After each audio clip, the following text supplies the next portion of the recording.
Hello science fans, आज हम अपनी कोशिकाओं के अंदर एक गहरी यात्रा कर रहे हैं।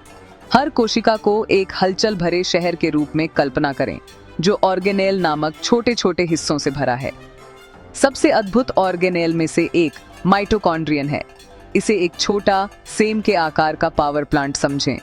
आपने इसे कोशिका का पावर हाउस कहा जाता सुना होगा, और अच्छे कारण से। जिस तरह एक पावर प्लांट एक शहर को रोशन करता है, उसी तरह माइटोकॉन्ड्रिया वह ऊर्जा पैदा करते हैं जो हमारे शरीर को शक्ति प्रदान करती है। वे हमारे खाए हुए भोजन को ऐसी ऊर्जा में बदल देते हैं जिसका हमारी कोशिकाएं उपयोग कर सकती हैं। यही वह ईंधन है जो आपको हर दिन चलाने, सोचने और खेलने में मदद करता है। कोशिका के पावर हाउस का उपनाम वैज्ञानिक फिलिप सिकेविट्ज ने 1957 में दिया था। माइटोकॉन्ड्रिया लगातार काम करते हैं, कोशिका के शहर को दिन रात सुचारू रूप से चलाते रहते हैं। आइए आपके शरीर की ऊर्जा के पीछे के विज्ञान में गहराई से उतरें। माइटोकॉन्ड्रिया आपकी कोशिकाओं के पावर प्लांट हैं। वे आपके भोजन से ग्लूकोज और आपकी सांस से ऑक्सीजन को सेलुलर श्वसन नामक प्रक्रिया के माध्यम से ऊर्जा में बदलते हैं। ऊर्जा एटीपी में जमा होती है, छोटी रिचार्जेबल बैटरी जो आपकी कोशिकाओं के हर काम को शक्ति प्रदान करती है। हर बार जब आप हिलते हैं, सोचते हैं या सांस भी लेते हैं, तो आप अपने माइटोकॉन्ड्रिया द्वारा बनाए गए एटीपी का उपयोग कर रहे होते हैं। यह एक नॉन स्टॉप असेंबली लाइन है जो आपको हर सेकंड जीवित और सक्रिय रखती है। तो अगली बार जब आप खाएं या सांस लें, तो याद रखें, आपके अंदर की ऊर्जा फैक्ट्री कभी नहीं रुकती। आइए और करीब से झूम करें और एक माइटोकॉन्ड्रियन की संरचना देखें। यह सिर्फ एक साधारण बूंद नहीं है, इसमें बहुत विशिष्ट हिस्से होते हैं जो इसे अपना काम पूरी तरह से करने में मदद करते हैं। सबसे पहले इसमें एक विशेष डबल मेम्ब्रेन होती है। इसका मतलब है कि इसमें दो सुरक्षात्मक परतें होती हैं, एक बाहरी मेम्ब्रेन और एक आंतरिक मेम्ब्रेन। बाहरी मेम्ब्रेन चिकनी होती है और फैक्ट्री की बाहरी दीवार की तरह काम करती है। यह नियंत्रित करती है कि क्या अंदर आता है और क्या बाहर जाता है। यह एक सुरक्षा द्वार की तरह है।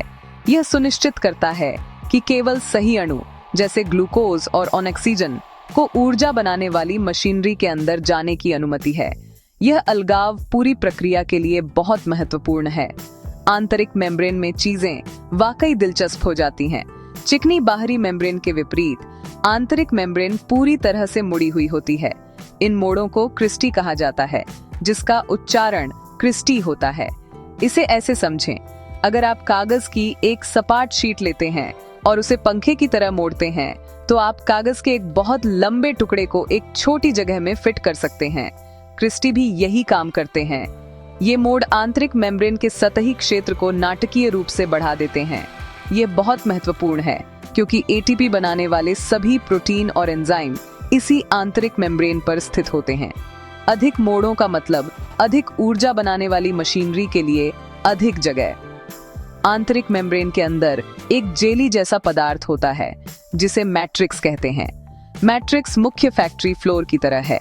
यह एक व्यस्त जगह है जो एंजाइमों, प्रोटीनों और अन्य अणुओं के कॉकटेल से भरी हुई है, जो ग्लूकोज को तोड़ने के पहले चरणों के लिए आवश्यक हैं। यहीं पर कच्चे माल को क्रिस्टी पर असेंबली लाइन में भेजने से पहले तैयार किया जाता है।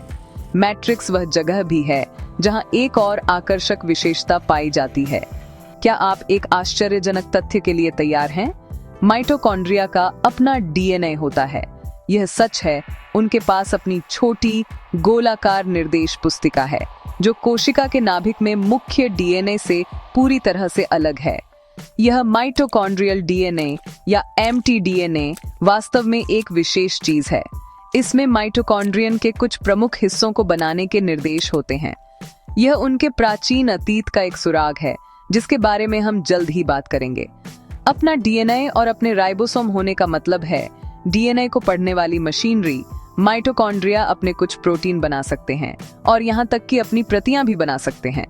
जब किसी कोशिका को अधिक ऊर्जा की आवश्यकता होती है, तो माइटोकॉन्ड्रिया मांग को पूरा करने के लिए अपने आप विभाजित और गुणा कर सकते हैं।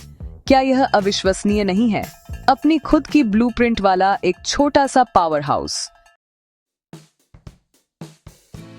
माइटोकॉन्ड्रिया की कहानी जीव विज्ञान की सबसे रोमांचक कहानियों में से एक है। उनके पास अपना डीएनए और एक डबल मेम्ब्रेन होने का कारण कुछ ऐसा है जो अरबों साल पहले हुआ था। प्रमुख वैज्ञानिक सिद्धांत को एंडोसिम्बायोटिक सिद्धांत कहा जाता है। यह बताता है कि माइटोकॉन्ड्रिया कभी मुक्त जीवित बैक्टीरिया थे। ये सच है, वे प्राचीन स्वतंत्र जीव थे जो अपने आप तैर रहे थे। किसी समय एक बड़ी अधिक जटिल कोशिका ने इनमें से एक ऊर्जा उत्पादक बैक्टीरिया को निगल लिया, लेकिन इसे पचाने के बजाय बड़ी कोशिका ने इसके साथ साझेदारी कर ली। एक सहजीवन, ये साझेदारी एक जीत जीत की स्थिति थी। मेजबान कोशिका ने बैक्टीरिया को रहने के लिए एक सुरक्षित जगह और भोजन की एक स्थिर आपूर्ति प्रदान की। बदले में बैक्टीरिया एक आंतरिक पावर प्लांट बन गया जो अपनी प्रचुर एटीपी ऊर्जा को मेजबान कोशिका के साथ साझा कर रहा था। इसने मेजबान कोशिका को एक बहुत बड़ा विकासात्मक लाभ दिया, जिससे वह बड़ी हो सकी और अधिक जटिल चीजें कर सकी। लाखों वर्षों के विकास के दौरान यह बैक्टीरिया आज हमारी कोशिकाओं में देखे जाने वाले माइटोकॉन्ड्रिया में विकसित हुआ।